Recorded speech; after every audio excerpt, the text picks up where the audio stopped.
Hello and welcome to Mitzvah Torah. This year is entitled Parsha Balak. Is it meant to be taken literally? You read the Parsha, it seems absurd. Balak wants to wipe out the Bnei Israel, at least certainly from that section of the globe, which is understandable. He's afraid they're going to attack him as a nation and succeed just like they did with Amalek and with Mitzrayim. So it's understandable. So he brings in Bilam to curse the Jewish people, and it's quite clear. God makes it so clear to Bilam and to Balak, it's not God's will. So they should go elsewhere and find another way. Try to get the Jews into immorality, which is what they did in the end. But to use God as the conduit to curse the Jewish people, that's not his will. It is so obvious. So, well, let's go to another place, and maybe we'll curse from there. We'll go to another place, maybe we'll curse from there. So should we take this literally, the Parsha, on the simple pshat level, and say, yeah, they're just unbelievably dumb and irrational? Feel like a kid going up to someone else, I want to go play with you. I don't want to play. You want to come play with me? You want to play? I don't want to play there with you. Anyone who has any intelligence says, no, this is not the right time. Not today, maybe tomorrow. But it's just not the right time now, that's for sure. So God's saying, I don't want to curse the Jewish people. So somehow you're going to convince God this way, that way. Is there anything deeper here? So certain times we look in a deeper way. Moshe hit the rock. What was going on? Dozens of Mepharshim trying to make sense. What was Moshe thinking? Avram and Sarah debating to bring up Yishmael together with Yitzhak. We're going to go very deep into that parsha.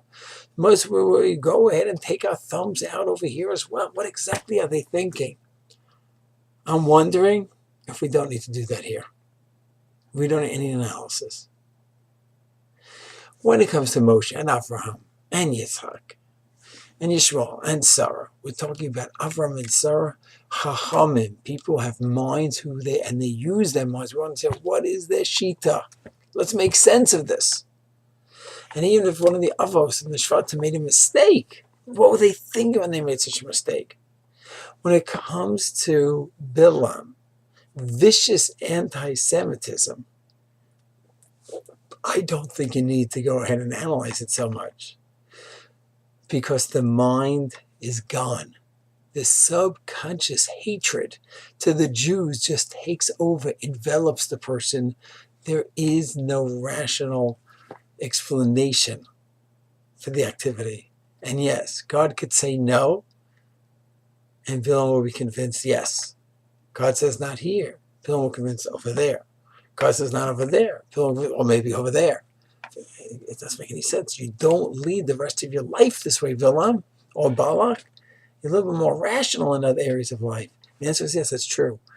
Anti-Semitism is so deep. It's so much in the subconscious part of the psyche that any questions that we have, wait, rationally, why you're doing this, it doesn't make sense, those questions fall away.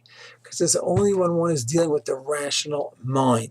When there's a subconscious, irrational force that takes over, the sky's the limit when it comes to irrationality.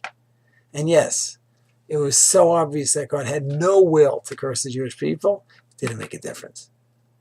The mind was checked outside the door and just did not enter the Parsha regarding Bilam and Balak, at least the part of the Parsha where they tried to get God to curse the Jewish people. At the end, when they wanted to try to go ahead and trip up the Jewish people, then they used their minds. According to Medrash, that said that they sent the girls. So, of course, it was immoral what they did to the Jews and to their own girls. But in terms of pursuing that goal, the mind worked. Yeah, we could pursue the goal by having the Jews involved in immoral acts, and then that'll bring them down. That was already a plan. But using God to curse the Jewish people was not a plan with any rationality. But as we said, when it comes to anti-Semitism, it's a subconscious hatred that's ruling. The mind is gone. Shalom.